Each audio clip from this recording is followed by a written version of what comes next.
Text behind the person, এটা কীভাবে করা যায় আজকে সেটা আপনাদের দেখাবো। এর জন্য আমাদের চলে যেতে হবে ক্যাপকাট অ্যাপ্লিকেশনে। আমরা ক্যাপকাট অ্যাপ্লিকেশনে গিয়ে নিউ প্রজেক্টে ক্লিক করে দেব।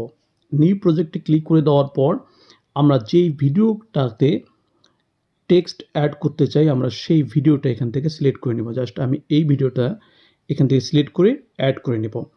নেওয়ার পর এখানে আমরা নিচে দেখতে পাবো টেক্সট, জাস্ট টেক্সটে ক্লিক করব। করার পর অ্যাড টেক্সট এখানে ক্লিক করে দিব। দেওয়ার পর আমরা আমাদের প্রয়োজন মতো টেক্সট, যে কোনো একটা টেক্সট লিখে নেব। আমি ট্রাভেল লিখে নিলাম।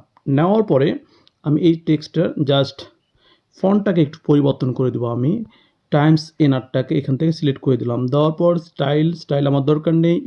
ইফেক্টটা আমি জাস্ট প্রথমটা আমি এখান থেকে দিয়ে নিলাম। দেওয়ার পর আমি এখান থেকে আর কোনো কাজ করব না, জাস্ট অ্যানিমেশন একটা সিলেক্ট করে নেব।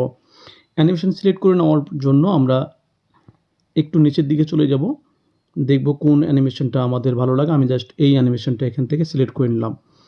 নেওয়ার পরে অ্যানিমেশনটাকে আমি জাস্ট 3 সেকেন্ড করে দিলাম।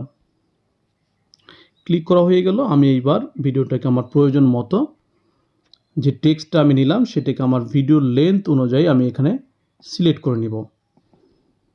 জাস্ট সিলেক্ট হয়ে গেছে।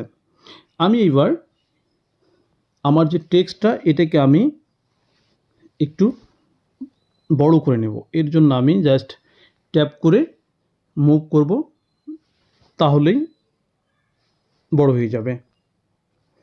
জাস্ট আমি এটাকে এই পর্যায়ে রাখব। এইবার আমি একটু প্লে করে আপনাকে দেখাই। আমাদের টেক্সটটা জাস্ট এইভাবে আসবে। এটাকে আমি এখন সেভ করে নিব। এর জন্য এক্সপোর্ট উপরে দেখে অ্যারোটা দেখতে পাবেন, সেখানে একটা ক্লিক করে দিবেন, তাহলে আপনার ফাইলটা এক্সপোর্ট হয়ে যাবে। আপাতত এই কাজটা এখান থেকে শেষ। আপনারা আমার চ্যানেলে যদি নতুন হয়ে থাকেন তাহলে আমাদের চ্যানেলটিকে আপনি সাবস্ক্রাইব করতে পারেন, কারণ এই চ্যানেলে প্রতিনিয়ত টেক রিলেটেড ভিডিওগুলো আপলোড করা হয়। জাস্ট এখান থেকে আমরা ডান করে দিলাম। দিয়ে নিউ প্রজেক্টে আমরা আরেকবার প্রবেশ করব। করে এখনই যেটা আমি এক্সপোর্ট করলাম যে ভিডিও ক্লিপটা সেটাকে আমি সিলেক্ট করে নিব, অ্যাড করে নেব। নেওয়ার পর নিচের দিকে দেখবেন যে ওভারলি লেখা আছে, জাস্ট ওভারলিতে ক্লিক করে দিবেন। অ্যাড ওভারলি ক্লিক করে দেওয়ার পরে আমরা যেই র ফাইলটা নিয়েছিলাম জাস্ট সেটাকে আমরা ক্লিক করে দিব।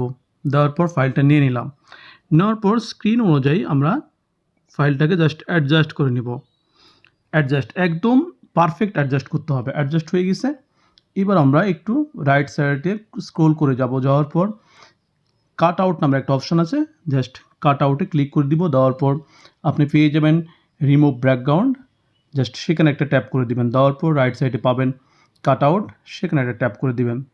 দিলেই আমাদের ফাইলটা কাট আউট হয়ে গেছে।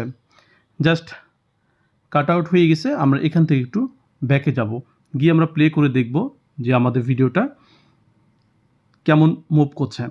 সো এইভাবে আপনার কাজটুকু সম্পূর্ণ এইভাবে খুব সিম্পলি করতে পারেন। জাস্ট ফাইলটাকে আমরা এক্সপোর্ট করে নেব, আমাদের কাজ সম্পূর্ণ শেষ। সো আশা করি এই টিউটোরিয়ালটা আপনার কাছে একটি গুরুত্বপূর্ণ টিউটোরিয়াল হিসেবে আপনাকে অনেক বেশি হেল্প করবে ক্যাপকাট দিয়ে এই ধরনের যে কোনো ভিডিও এডিট করার ক্ষেত্রে। ভালো থাকবেন, সুস্থ থাকবেন। দেখা হবে পরবর্তী অন্য কোনো ভিডিওতে।